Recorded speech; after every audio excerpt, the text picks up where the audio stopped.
BSc part second की आज की क्लास में हम लेंगे। हमने पिछले टॉपिक में पीएन संधि डायोड समीकरण को सोल्व किया था, फाइंड आउट किया था। आज हम पढ़ेंगे पीएन संधि डायोड का रूप।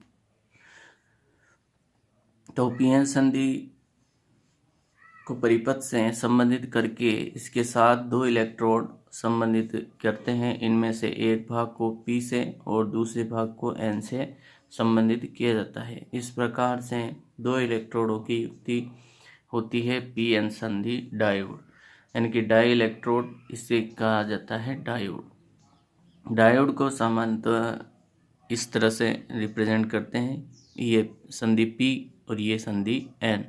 तो ध्यान रखिए क्या पीएन संधि डायोड का जो प्रतीक है वो इस तरह से रहता है।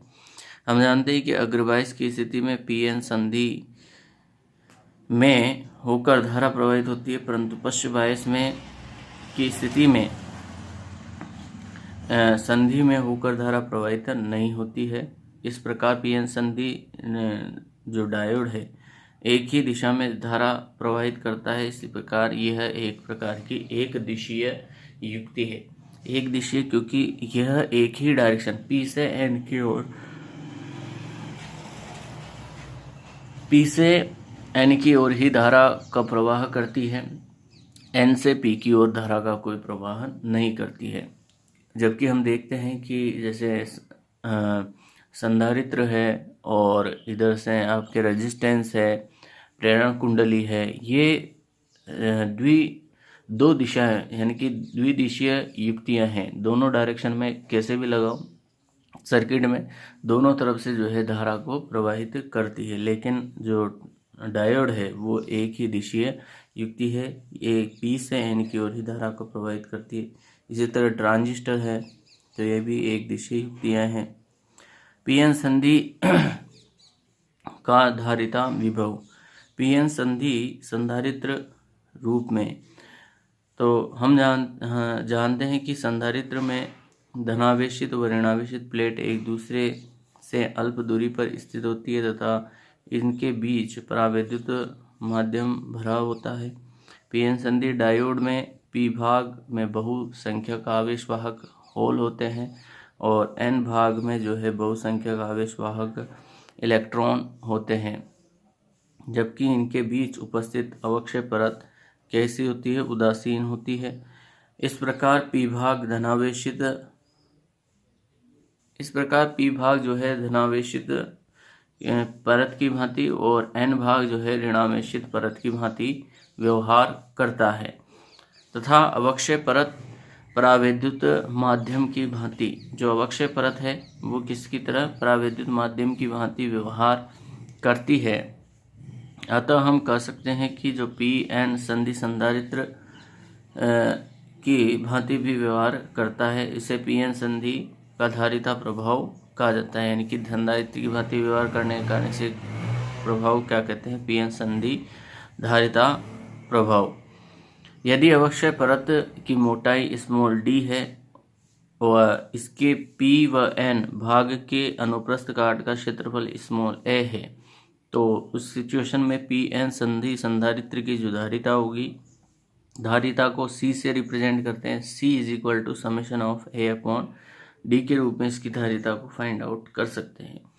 तो ये था आपका फर्स्ट टॉपिक अर्धचालक, जिसमें हमने अर्धचालकों के बारे में पढ़ा, कैसे अर्धचालक बनते हैं, पीएन संधि डायोड किसे बनते हैं, पीएन संधि किस प्रकार बनती है, पीएन संधि डायोड समीकरण हमने व्युत्पन्न की। तो ये थे अर्धचालक। अब नेक्स्ट इसकी जो यूनिट सेकंड का जो नेक्स्ट पार्ट है उसमें हम पढ़ेंगे रेक्टिफायर, दिष्टकारी और विभिन्न प्रकार के शक्ति प्रदायक। तो उसको देखते हैं हम। नेक्स्ट इसका सेकंड पार्ट है, इसी का यूनिट सेकंड का सेकंड पार्ट, दिष्टीकरण तथा विद्युत शक्ति प्रदायक दिष्टकारी।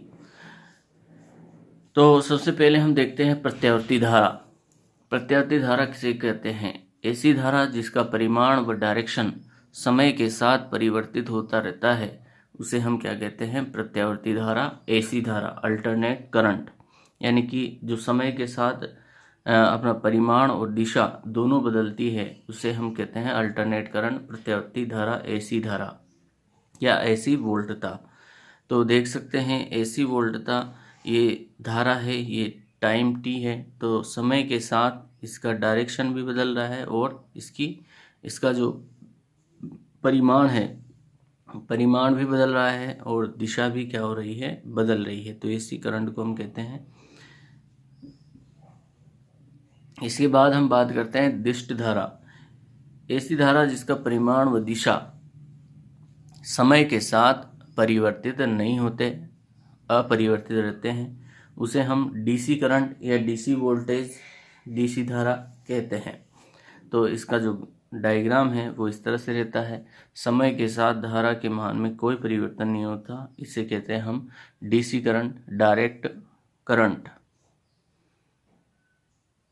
नंबर 3 पर हम बात करते हैं स्पंदमान धारा। ऐसी धारा जिसका परिमाण समय के साथ लगातार परिवर्तित होता है, परंतु जो डायरेक्शन है वो अपरिवर्तित रहती है। डायरेक्शन तो एक ही होगी, लेकिन उसका जो परिमाण है समय के साथ परिवर्तित होता रहता है। ऐसी धारा को हम कहते हैं स्पंदमान धारा। स्पंदों के रूप में जो धारा प्रवाहित होती है, डायग्राम से देख सकते हैं। डायरेक्शन तो यही है, डायरेक्शन तो सेम है ये, तो इसी डायरेक्शन में ऊपर की तरफ ही है सारा, नेगेटिव डायरेक्शन में नहीं जा रही है, पॉजिटिव डायरेक्शन में ही है। तो ये इसमें डायरेक्शन तो चेंज नहीं होता, लेकिन परिमाण समय के साथ परिवर्तित होता जाए, कभी 0, कभी मैक्सिमम, फिर 0, फिर मैक्सिमम। तो परिमाण परिवर्तित हो रहा है लेकिन डायरेक्शन चेंज नहीं हो रही। इस प्रकार की धारा को हम कहते हैं स्पंदमान धारा। बात करते हैं नेक्स्ट टॉपिक, रेक्टिफायर, दिष्टकारी।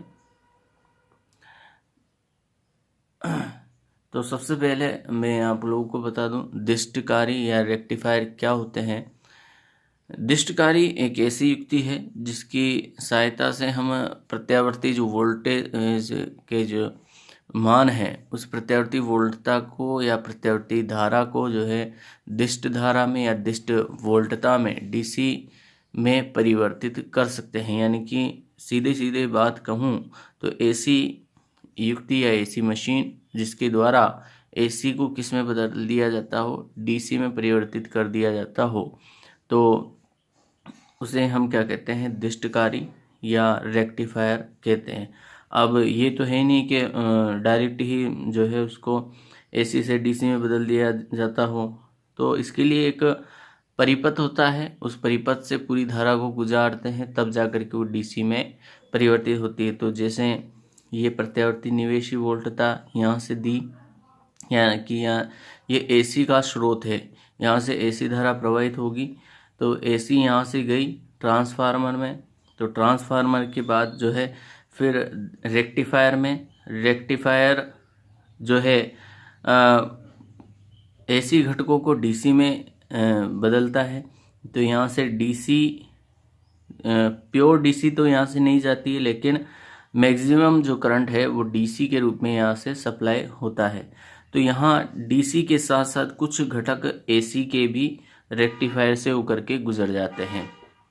तो जो कुछ एसी के घटक बचते हैं, उन एसी के घटकों को हटाया जाता है, किसके द्वारा, फिल्टर के द्वारा।